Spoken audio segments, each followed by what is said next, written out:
Hello, everybody, and welcome to the latest installment of CGY Conversations with. This is the first installment of the new year, and today I'm talking to Dr. Kieran Mitton from King's College London. Kieran is the co-chair of the KCL Africa Research Group and co-founder of the Urban Violence Research Network. In his research, Kieran examines how young people get caught up in violence and crime. So today I'm going to talk to him about his latest research. Hi, Kieran. Thanks for coming along. Thanks. Why did you laugh at my research? Well, because I suppose one of my questions was when I was reading your blog and your profile was to kind of ask you, if you don't mind, about what you mean by you say your research is about urban violence, youth marginality, and the crime conflict nexus. And I was wondering, well, what does that mean? What are you currently working on? Tell us a bit more. It's just a load of nonsense to sound impressive. There's different parts there. The crime conflict nexus, talk about that. I come at this from a war studies angle. That's the department that I've been in. I did my PhD in war studies. So I've always focused on conflict and really specifically on the civil war in Sierra Leone in West Africa. And so I know that literature. I know the political science, anthropology, studies of conflict. And a lot of that is around mostly wars are fought by young people anyway. So it's a lot about youth combatants and the reasons why young people might fight.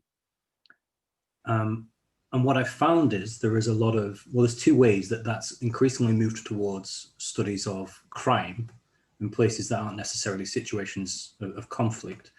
One is just in the scholarship. It's clear, and I did this in my own PhD research, that there's a lot that we can learn if we're studying war from studies of, for example, gangs, or even domestic violence, and thinking about gender and the way that individuals use aggression and violence because of their own internal psychological kind of environment. And so I drew a lot on psychiatry and psychology, which was drawn from studies of prisoners to try and explain things that were happening in conflict in Sierra Leone. So that's one way where increasingly, I think, across the study of conflict, people have looked in the study of emotion to draw on things that have actually come from studies of crime.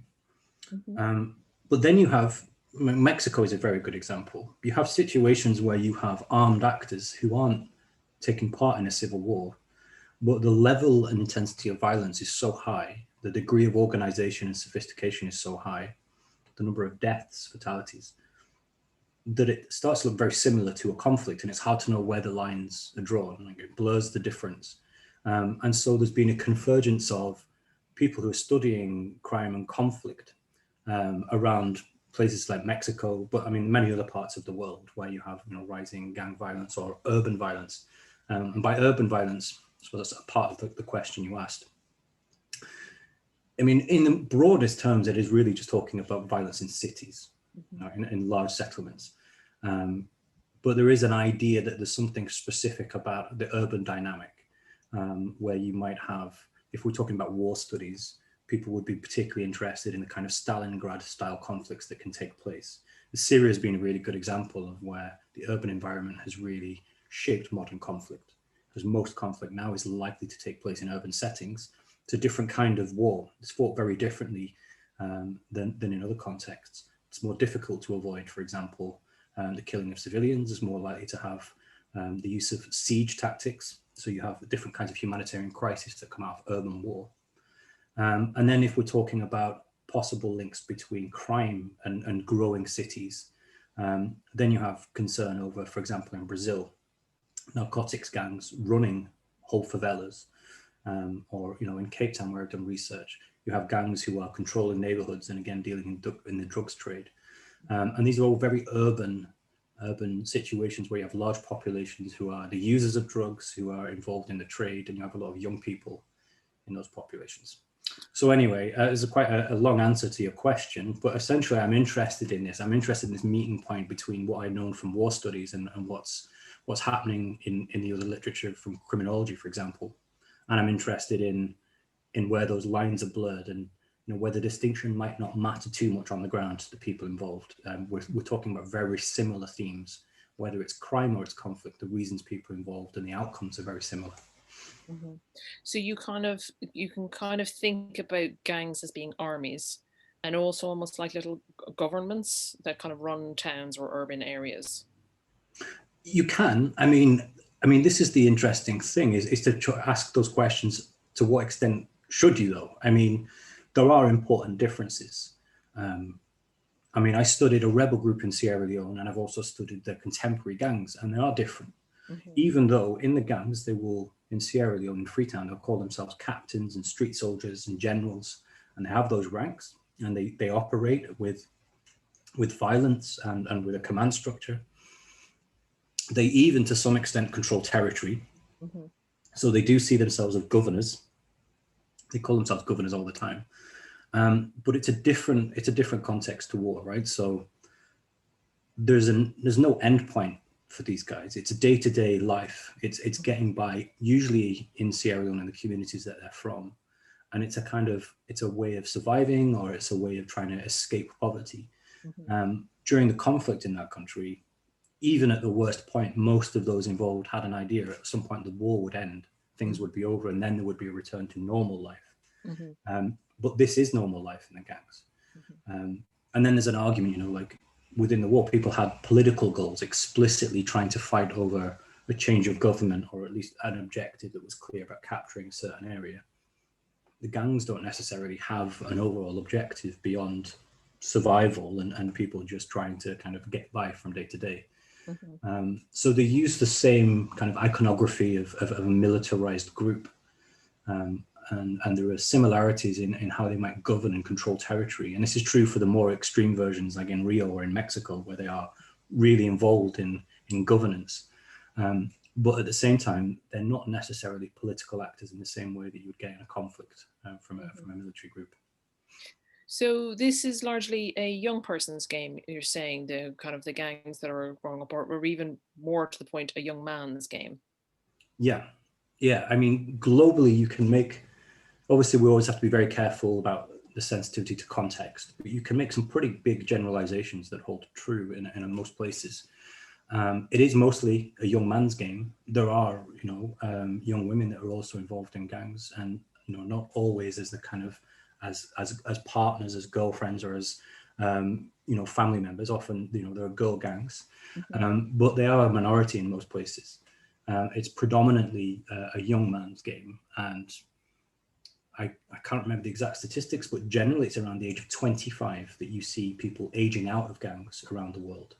And gangsters, depending on the definition, typically range from early teenagers to their mid-20s. You'll have older members, you'll have younger members in context, but overall, it tends to be kind of late teens, early 20s. That's fascinating, because it's also the age at which emerging adulthood is supposed to stop. So they're allowed to age out. Do they then return to some sort of normal urban domestic life?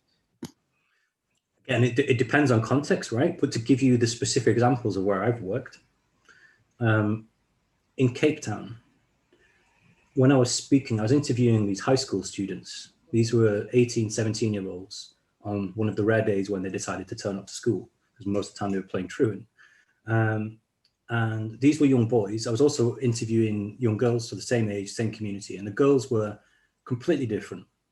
Mostly they were quite mature because they were already looking after siblings. They'd already taken on the parental roles in the house because their parents were absent, or just, they were working and didn't have the time.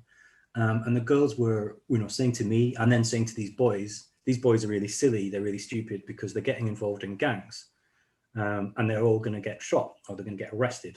And then the boys were like, yeah, yeah. They would then answer when I said, well, why do you do this? And they would say, well, because there's nothing else we can do. One had said that he wanted to become a mechanic, and the other boys just laughed at him as though it was a pipe dream. Like, there's no way you are ever going to become a mechanic. No one's going to train you. No one's going to employ you. And he kind of went, yeah, well, yeah, you're right.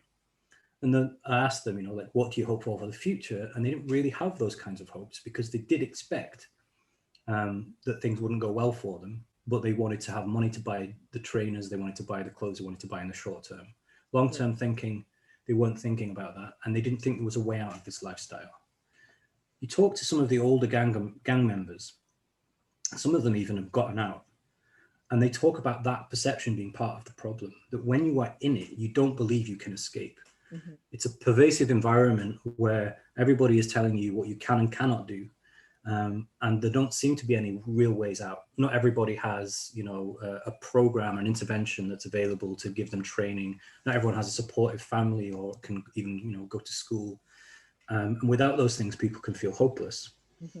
The gangs themselves tend to encourage people to think there's no way out, because obviously, it's not great if everybody leaves all the time. Mm-hmm.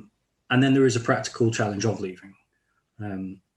Again, I can reference pretty much any area that I've worked, but to stick with Cape Town, there were gangsters there who said, I can leave my gang if I've paid my debts. And what they mean by that is the gang expects a certain amount of service.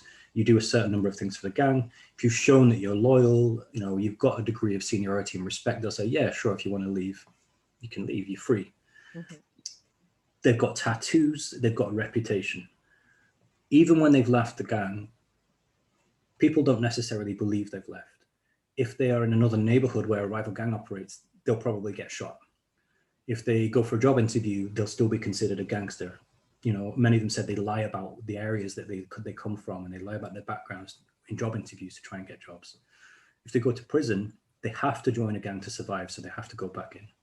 Very few people can stay in the areas they're from, stay in their own neighborhoods and leave a gang.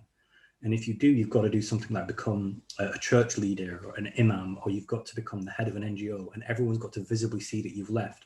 Otherwise, you probably end up in trouble. Mm-hmm. Which means leaving a gang also means leaving your family, leaving the world as you know it. And if you don't have the money, or you just don't have the courage to completely start anew, it's a really difficult thing to do. As you get older, and people tend to have children around the age of 24, 25 in the areas that I've looked at, they start to think more seriously about how they're going to survive and how they're going to pay for their, their family's education and just day-to-day sustenance. They start to see the whole gang thing as the worst thing that happened to them, most of these young guys, especially the ones that joined, thinking it would be cool and they'd get respect. And now they realize, like, I've just wasted my life and now I'm poor and I've got these kids to feed. I don't know what to do. Those guys either stay in the gang but get really serious about making money out of it and don't try and avoid conflict for the most part, or they're just allowed to kind of leave, and as I said, it's still very difficult for them to leave that association, but it tends to be those older ones that are the ones that try and get out. But you will find in every context, you'll find it in London, there are older gang members, like the real OGs, who are still kind of affiliated with the gangs and still involved in criminality. They might have graduated to a more organized level of crime rather than kind of hanging around on the streets, getting involved in violence directly. Mm-hmm. But it's a lot like going to prison, and actually most of them do go to prison. That once you're in that system, it's really hard to get out. It's really hard to exit.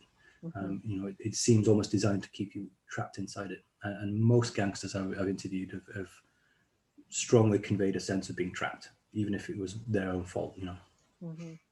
I'm afraid I slightly put the cart before the horse, asking about exit strategies rather than asking first about how they get in there. You almost give the impression that it's kind of the gangs, let's say in Cape Town, have community capture. It's like, well, my next job will of course be a gangster for young men. Is that what it's like, or how do young people get in? Yeah, it's a good question, because in all communities you will find young people, and the majority of the community, who are not in gangs. So there's always a question like, well, why did you join but your brother didn't, or your neighbor? And it's not always a straightforward answer. It's not always easy to tell. For the main part, in Cape Town, the gangs in the areas they operate do have capture, right? They are all over the community. I interviewed a lot of guys, some that weren't in gangs and were very young, and then some that were in gangs but joined when they were young. And they would talk about the local gangsters being like superheroes. They'd say, like, when we played out on the street, it usually wasn't safe because of gang fights. So that's how pervasive it is. They couldn't even, play with a ball on the street without worrying about getting shot. But when they did, the guys that they would see there would be the gangsters, and the gangsters would have the money. They might have, the nice car. They might seem to have all of the girls. And these young boys would look to them in their situation where their parents were working really hard for very little money, also in a context of pronounced structural racism, particularly in coming out of the apartheid era, where it's hard to feel a sense of power and a sense of control of your life. But these young gangsters that they saw seemed to be like, the cowboys, rebels, the old classic kind of icon in any community of someone who's kind of going their own way and they don't give a damn. And they looked at these guys and they thought they were cool. And it's been the same in Rio, where I've done my research there. Like, one of the pulling attractions for young people was like, well, these guys were just cool. They seemed to have it all, and I wanted to be like them. I wanted their respect. I wanted to have what they had. Some of them were joined by, you know, the gangsters, and the same in London as well, would intentionally say, hey, you know, kid, go and buy me some beer from the shop, and give them a little bit of money. After a few favors, they might ask them to deliver some drugs, or they might start to get them involved. So many would join in this way. The pervasiveness of the gangs as well extends to schools. So in Cape Town, like, you don't have to join a gang if you're in a high school, but they're, you know, the gangs are there. And if you get in a fight, or if you're, you know, nervous about your security, you want the backing of a gang. Ideally, you certainly don't want to go against one. And so some people just join because they feel safer. They feel more accepted amongst their peer group if they're with, you know, the Americans, for example, is one of the gangs in Cape Town. What's interesting to me is, so you mentioned some of the things that didn't surprise me, like recruitment strategies or looking for security, but also that it's a matter of young people effectively, for some of them, trying to exert agency over their own lives as a way to try to gain control, as you put it, which I think is very interesting, because ultimately they end up having the very opposite of agency if they're being controlled by the larger gang and their norms. But it's interesting to see that that's seen as a route for agency. Yeah, I think you captured it well there, that there's an inherent contradiction in most of when you speak to individuals, in most of their behavior. Like, a lot of people, they join for a sense of empowerment in a situation of lack of power, but it ends up being far worse. Some of them join to escape their life, but they end up feeling trapped. When I was in Freetown recently, I was talking to people about a growing problem there. It's not, I mean, Sierra Leone does not have a gang problem in any way comparable, even to somewhere like London, and certainly not like Cape Town or Rio. It's really at the early stages. And that's my concern there. I can see something growing, but it hasn't gotten so bad yet. One of the potential damaging developments is that the lines of boundaries between different gangs are becoming more pronounced, such that if you're wearing the wrong color, if you're wearing red and you go into the territory of the Crips, you could end up in trouble. If you're wearing black and you go into the territory of the Bloods, you will be in trouble. And that was never the case in Sierra Leone before, but now it is. And some of those guys, they joined when the gang seemed to be about hanging out, listening to music, smoking a bit of weed, having fun, making a bit of money on the side. You go to school, people thought you were cool. Now they can't leave their neighborhood because people know they're in a gang and the rivals will attack them. They can only go if they go with a large group of their fellow gangsters. They're feeling trapped. So this is in Sierra Leone. So the gangs were formerly much more crime light. Yeah, I mean, there weren't really gangs of the same kind. In fact, this is something I've written an article on, which will hopefully be coming out at some point early this year. There's always gangs in any context, pretty much, of some description. So there were always marginalized youth, people who lived on the fringes, who were trying to make their way through the kind of grey or black markets. And some of those would be paid by politicians during elections to cause trouble, you know, hired kind of muscle. Some of those would be involved in kind of, you know, drugs and alcohol trade. But they were never really as organized as what's happened basically since the end of the conflict in Sierra Leone. A younger generation has grown up with the same conditions of marginalization and poverty, but they've modeled themselves around the US gangs. So in Freetown, as across many other urban parts of Sierra Leone, you have Crips and Bloods, and you have a gang they create called the Black, or Eastwood Black. And they fight. They fight between each other. They wear the bandanas. They mainly carry knives. It's not, they don't have gun violence. And there isn't really a very lucrative drug trade. But what makes them different from all those previous kind of gangs and organizations is they occupy specific territory and they fight against each other all the time. Kind of like, almost like rival football supporters, kind of like hooligans. There isn't much more in the reputation of your gang. But they are filling up the prisons. And even now within prison, really, if you want to be safe, you need to join one of the gangs, because the prisons are being separated. The prisoners are being separated according to gang allegiance to stop them from fighting inside the prison, which just reinforces the need to join the gang. And much the same as I mentioned, those young guys who are now worried about going into another neighborhood. It's not just people who are actually in gangs, it's people from a neighborhood getting mistaken for being in a gang, going into another neighborhood and being attacked. And there was one guy interviewed that happened to him. He happened to be wearing red in the east of Freetown, was attacked by the black gang. Then he joined the Bloods, the Red, for revenge and for security. So yeah, this has really developed. And it was assumed it was connected to the conflict directly. You would think it would make sense. There were a lot of ex-combatants in Sierra Leone, people who'd fought for the rebels, people who fought for the military. Surely they would be the ones that were involved in these gangs. Actually, they're very distinct. Not really all that involved. They were a little bit too old for a start to be involved. And this came out of younger, early teenagers in 2000s, early 2000s, who initially were just getting together to listen to rap music, and they were listening to all the good stuff, Tupac, everything coming out of the US in the early to mid 90s, and kind of, it was just play acting, playing along. They call it bluffing at the time. I think, Kieran, what you're really saying is this is Tupac's fault. Yeah, really, I think you started it all. Rap music. Let's blame everything on rap music. Yeah. It's interesting talking to people about the influence of US street culture, you could call it, because it shaped the outward appearance of the thing. And it's, there's a lot of references. Like in Cape Town, they have a whole gang called the Americans. They have the US flag, they have the eagle tattoo, but it's inherently local. So when you actually ask them about America, it's like, well, yeah, we use that thing, but it's ours.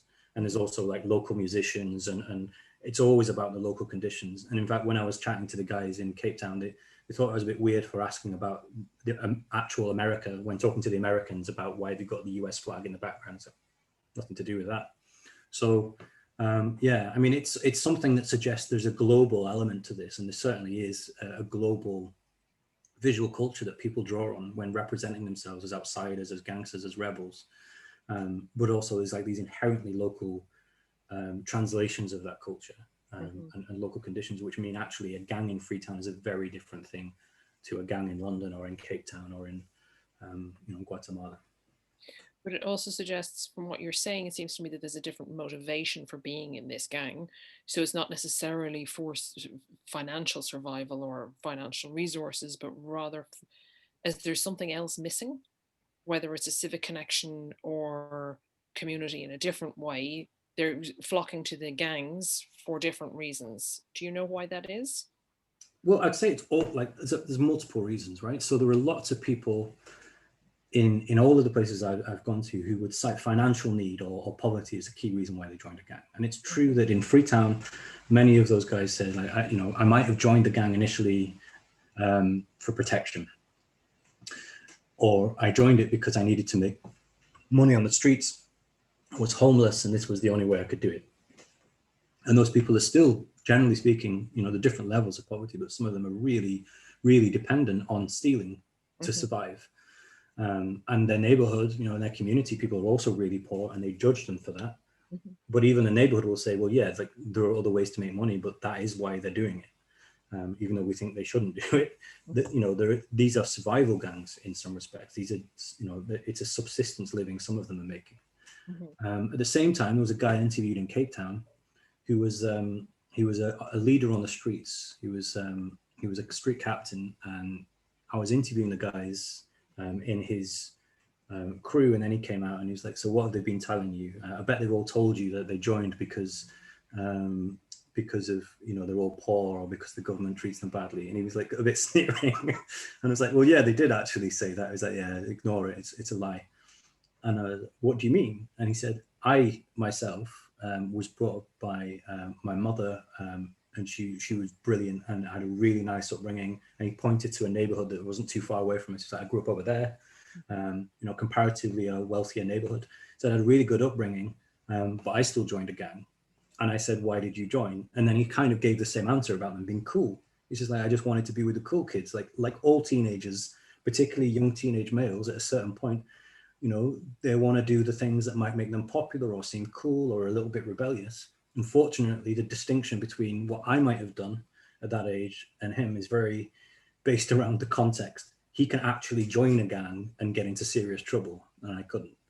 And so that is an important part of it. but I think his dismissal of his colleagues' motivations was too harsh, because I think the environment itself, the conditions, creates gangs in the first place, and then that allows various reasons. It could be about looking cool, it could be about trying to get a sense of security, all feed into that.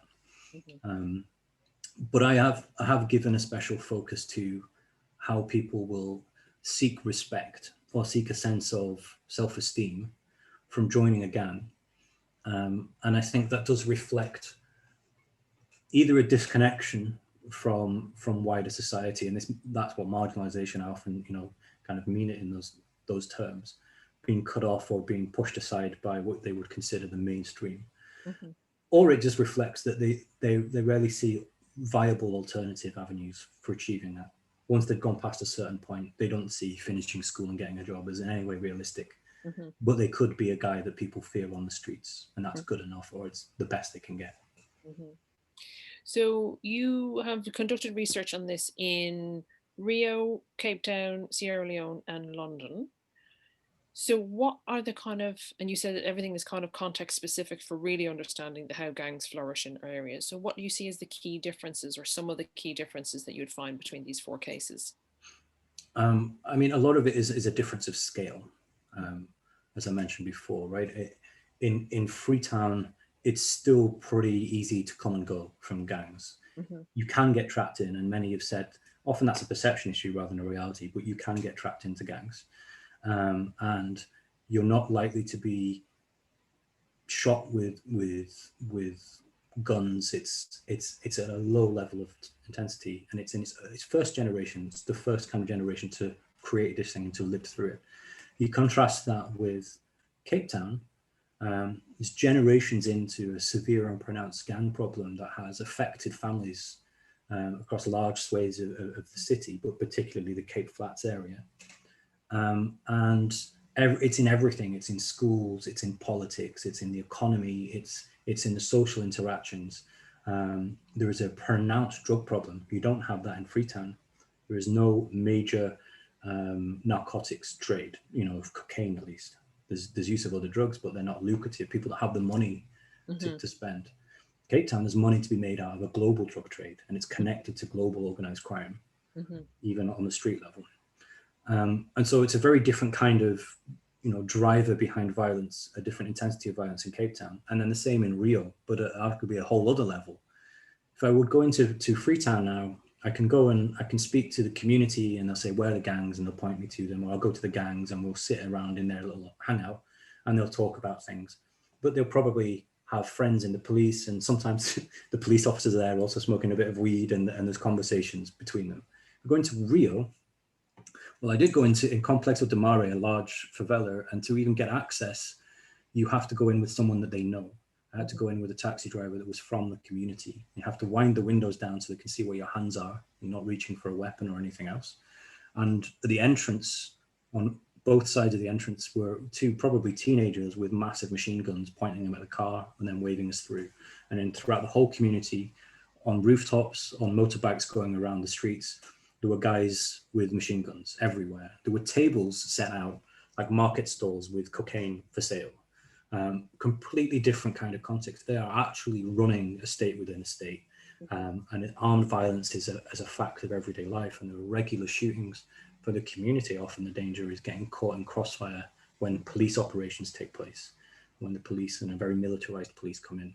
It's such an advanced state compared to somewhere like Freetown, where you're not going to have this militarized either gang or response. And it creates arguably a much bigger problem because it's so much more developed. One of the issues, I was talking to one of the former senior government ministers who had been responsible for trying to reform prisons earlier, not in the current administration, in previous administrations. And he said how frustrating it was because he couldn't really get the reforms that he needed, but the prison system needed to be reformed. And he gave an example. He said, you could be a young kid from a favela, and if you're colored, if you're a colored kid in particular, and you get arrested, you will get a heavy sentence for just smoking weed. And you could have a tiny little bit on you, but you'll go to a prison where realistically to survive, you're going to have to join one of the trafficking organizations. And he said, this is, now you are a criminal and there's no out for you. When you come out, you're now in that group. And And he was saying that this is, it's an incubator of gang growth. It's kind of feeding young people in marginal communities into the gang problem and making, organized crime grow rather than reduce. And you don't have that yet in somewhere like Freetown, but you might do in the future, either if the drug problem grows or if, the government takes an especially harsh response, which they have in the past. So yeah, there are key differences in perhaps also the motivations and whether people really need to join or whether they didn't have a choice to join. And there's a lot of similarities too. And how did you pick your cases? Was it exclusively on the basis of the fact that they're warm and have nice beaches? Yes. Yeah, I'd say that was the most important thing. One of the problems with a lot of the nicest places I could find is they didn't have much of a gang problem or a conflict problem. So Hawaii was off the list. Too far. Yeah. It's funny actually. I did see when I was going to Rio, I hadn't selected the case that I was going to work on and the access that I needed, and I was really hoping to have one of those beautiful favelas, because there are some where gangs operate that are on the mountainsides and you can look out across the whole city. You might have seen the movie City of God. It's one of those kind of favelas. But the one that ended up making most sense, Complex de Mario, which is pretty flat, right next to the airport. It's not near the beautiful scenes in the ocean. It's not particularly beautiful in an aesthetic sense. So that wasn't quite what I hoped. And the same in Cape Town as well. It is stunning. It's a stunning city, but in the Cape Flats, and this is sadly an indication of what happened to so many South Africans during apartheid, this was a community that was taken from that beautiful part of the city, the black and coloured residents, and dumped and forced into a very arid, dry stretch of land outside of the city, outside where most people actually employed or worked. Some of the housing is more developed, and some of it, especially in some of the black communities, is just shacks and poorly serviced by sanitation services and electricity and that kind of thing. So again, the time that I actually spent doing the research was often in the kind of areas that were, they weren't the idea that we often have of beautiful Cape Town. That said, I certainly did see beautiful Cape Town too. But the reason for the choice was I wanted a good spread. So I wanted to do more research on London, and I knew I was going to do Freetown. I'd done a lot of research in the past with ex-combatants in Freetown. I'd started to notice the growth of these new gangs. And at the same time I was doing this, there was concern in London. This was a little bit before things became a bit of a media frenzy or a media panic around knife crime, but at that early stage of it becoming an issue. I was having discussions in London and people were talking about why are young people getting involved in gang violence. It wasn't necessarily always gang violence, to be honest. And I saw that there were similarities. For all of the differences between somewhere like Freetown and London, it was quite striking to me how, the search for respect, pride, the lack of sense of alternatives, the feeling of being trapped, really across cases. And I would sometimes talk to the guys in Freetown about what people in London had said to me, and they'd go, oh yeah, that's the same. And they were a bit surprised that London could have that. So I wanted cases that might be very different, but there would be some way to compare and contrast. And so Cape Town was great. It's kind of more developed, certainly as a gang problem than Freetown, but not quite at the stage of Rio. So Rio was kind of the most extreme, most intense version of kind of a criminal, non-state organized kind of gang.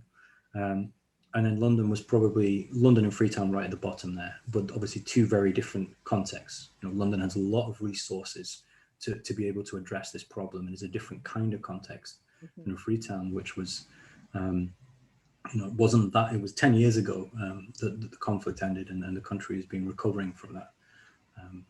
Sorry, it was 20 years ago even that the conflict ended, and the country's been recovering from that. So the resources available are not the same.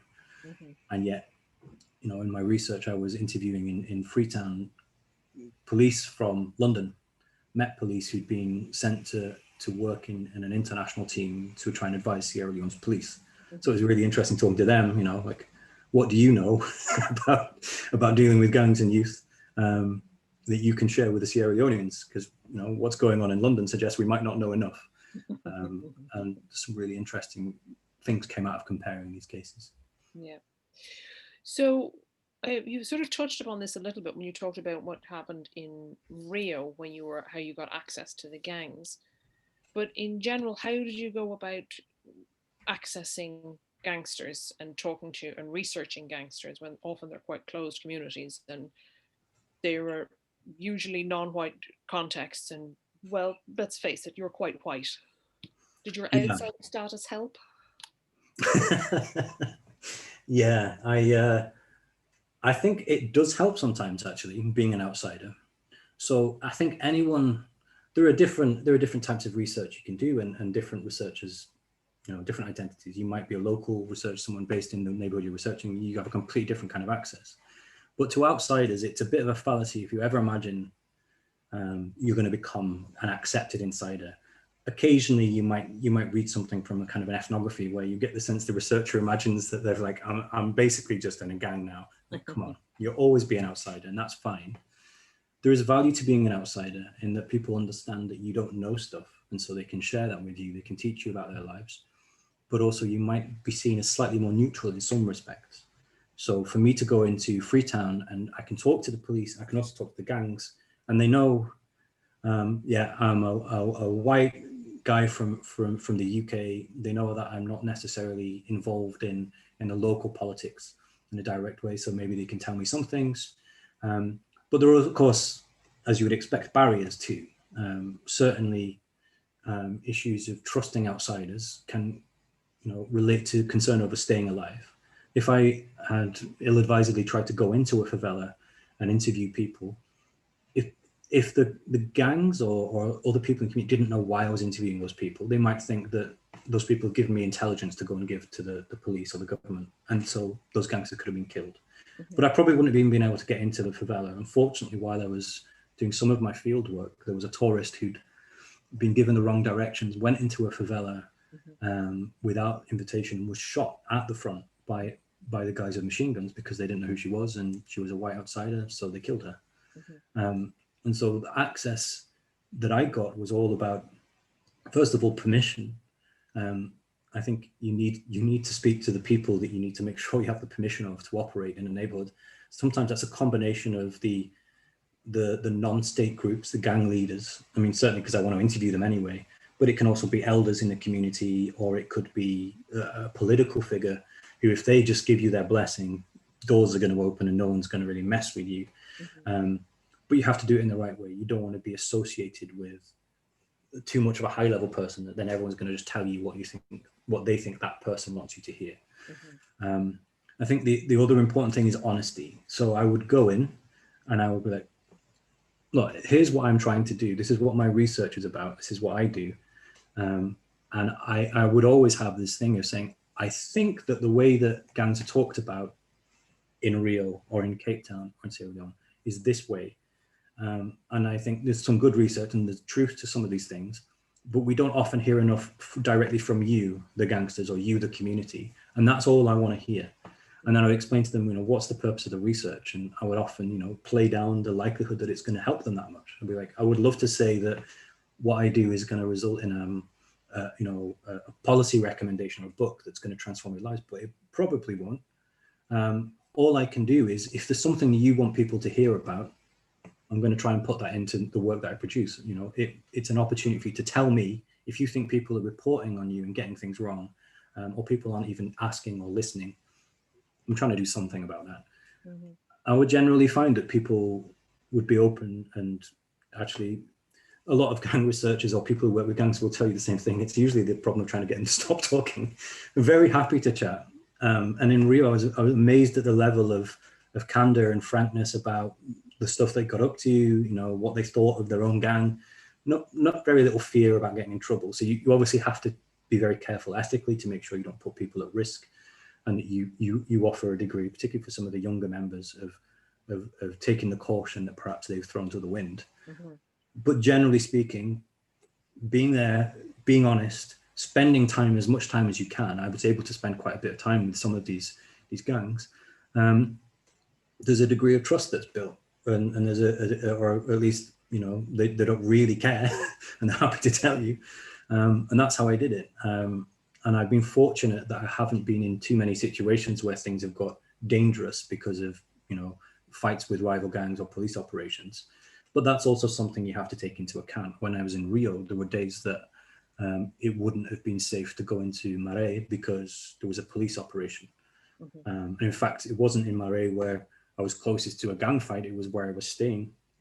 It was a much nicer part of town, which is supposedly meant to be safer, and it was right next to Babylonia favela, and there was an invasion by one trafficking organization into that neighborhood, followed up then by the paramilitary police unit BOPE coming in to sort them both out.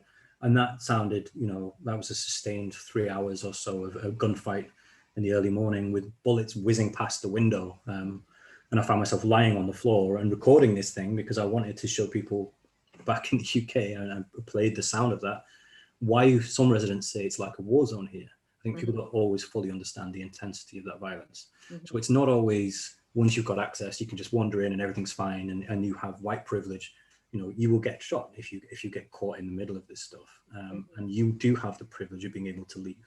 I can stay in a nice hotel, or I can just go back to the UK. And the residents have to stay there. So I wonder if it also, though, affords you a different type of privilege or protection, which is that they know someone's going to come looking for the white Westerner who is, wandering around.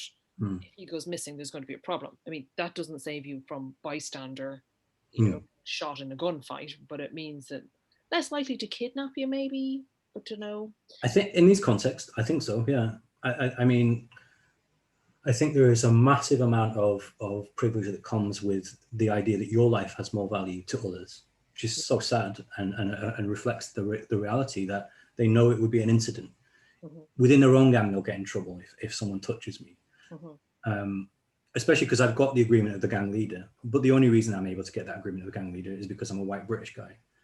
Very difficult if I was an ordinary South African with no reputation as an academic or some kind of prestige to just roll up and get that. And so that's true. I think you're right. I think there is a degree of protection that comes from that. Of course, it depends on the context, as always, like where you are. There are other places where you'll have a higher value as a kidnapping target. So if I'm knocking around, certainly in the early to mid 2000s, northern Mali, I'm more likely to get kidnapped because there's a higher value on taking me. And also, there are white people that have been killed in favelas in Rio for going where they don't belong. So it doesn't necessarily always apply. So were you ever scared? Because you got into some, you have amazing access to people who are violent as part of their day job. Yeah. Not really, but it's not because I'm a courageous person, because I'm definitely not. In fact, it surprises me sometimes when I think about the research that I do. I think it's two things, maybe one or both. Could be a little bit of naivety. And I had this conversation with a friend of mine who lived in the favela in Mare. And I was saying, and we were talking about how I haven't been shot yet. I haven't been shot at. I haven't had that close encounter. So psychologically, it's easy for me to just walk around places that are dangerous and not be fully conscious, fully aware of the danger. It's still an abstract thing in some respects until I'm in that situation, and then it will maybe changes the way I look at everything. I maybe have that naive kind of blissful ignorance of what it really means, where I'm at. And there's that white privilege and everything else as an outsider that's probably like surrounding me in my mind. And I did see it occasionally, I guess, in Sierra Leone, where others coming into the country while I was there, this was during my PhD research, had that attitude, and the bubble was very quickly burst. And when they were robbed, and then suddenly they realized, oh, okay, this is real actually. And maybe that hasn't happened to me. I think the second thing is, I've always had the permission of the people that I've been around. I've done my research, I've done my work in building the relationships and understanding the context I'm in. And I've never been in a situation where I'm likely to be targeted. It's always possible.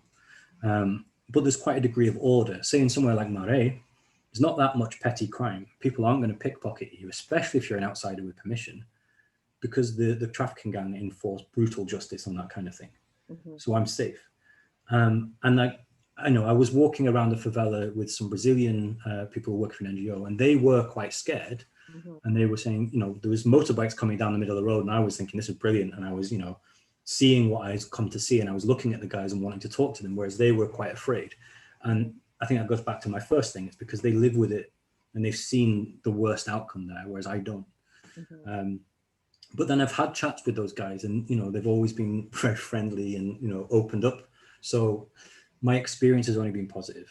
There have been a few occasions when things have got a little bit hairy, but my main fear would always be a confrontation between the police and gangs or these larger groups, these trafficking groups, because that's where it's not really under the control of anyone. There's stray bullets. There's no way for the police to know who you're with and why you're there, and vice versa, and you can end up in some serious trouble.